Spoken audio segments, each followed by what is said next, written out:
नमो नमः। संस्कृत गैलेक्सी में आप सबका स्वागत है। लास्ट वीडियो में हमने देखा था अकारांत पुल्लिंगी बालक शब्द और उसका अर्थ।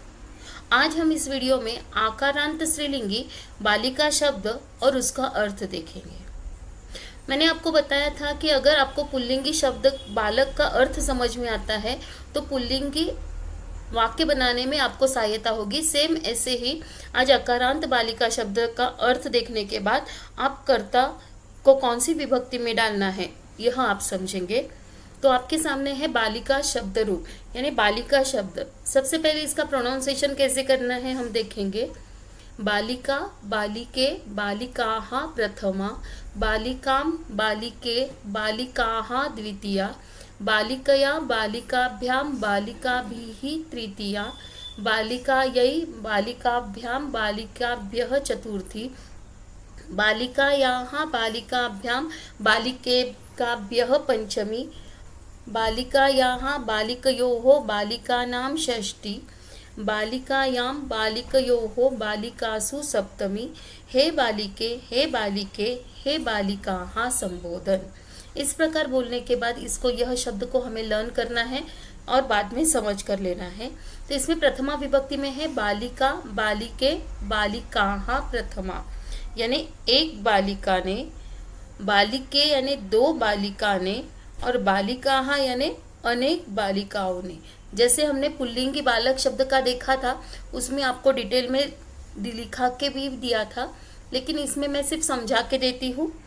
तो इसमें एक बालिका ने किया, द्विवचन में दो बालिकाओं ने किया और बहुवचन में अनेक बालिकाओं ने किया। यानी क्रिया करने वाला एक वचन है, द्विवचन है या बहुवचन है, कौन से लिंग का है, इसके आधार पर हमें वाक्य बनाना है। दूसरा है कर्मवाच्य रचना होती है, जो ऑब्जेक्ट रहता है वो हमेशा द्वितीय विभक्ति में रहता है। दूसरा है बालिका, बालिके, बालिकाः द्वितीया यानी बालिका को, बालिके दो बालिकाओं को और बालिकाः यानी अनेक बालिकाओं को। तृतीय विभक्ति करण कारक होती है जिसके माध्यम से, जिसकी सहायता से क्रिया करते हैं। बालिकया, बालिकाभ्यां, बालिकाभिः तृतीया यानी बालिका से, बालिकाभ्यां दो बालिकाओं से और बालिकाभिः अनेक बालिकाओं से। इसमें चतुर्थी विभक्ति में बालिकायै, बालिकाभ्यां, बालिकाभ्यः।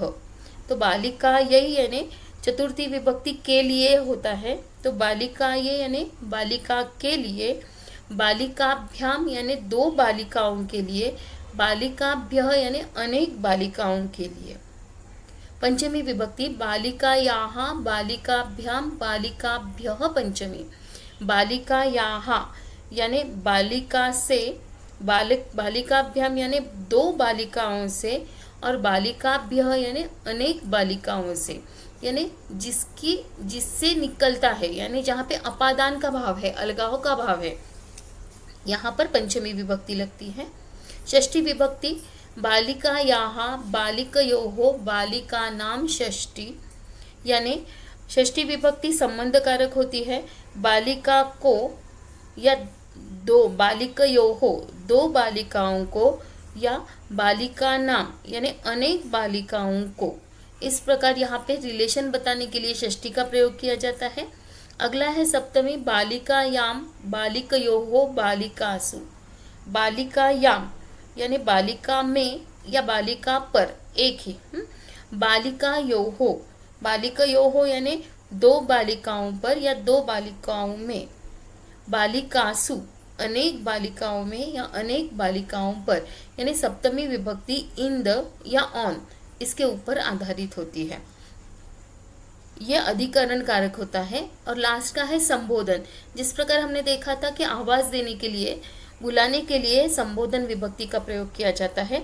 यहाँ पर हे बालिके, हे बालिके, हे बालिकाः संबोधन यानी हे बालिका आवाज देने के लिए, ए बालिका, हे बालिके द्विवचन। इसमें एक वचन और द्विवचन के रूप दोनों सेम है कि दो बालिकाओं को बुलाने के लिए भी हे बालिके और हे बालिकाः यानी अनेक लड़कियों को, अनेक बालिकाओं को बुलाने के लिए भी इसका प्रयोग किया जाता है।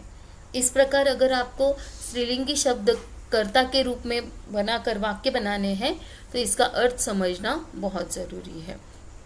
अगले वीडियो में हम नपुंसकलिंगी अगर कर्ता है तो उसका रूप कैसे बदलेगा इसके बारे में देखेंगे। धन्यवाद।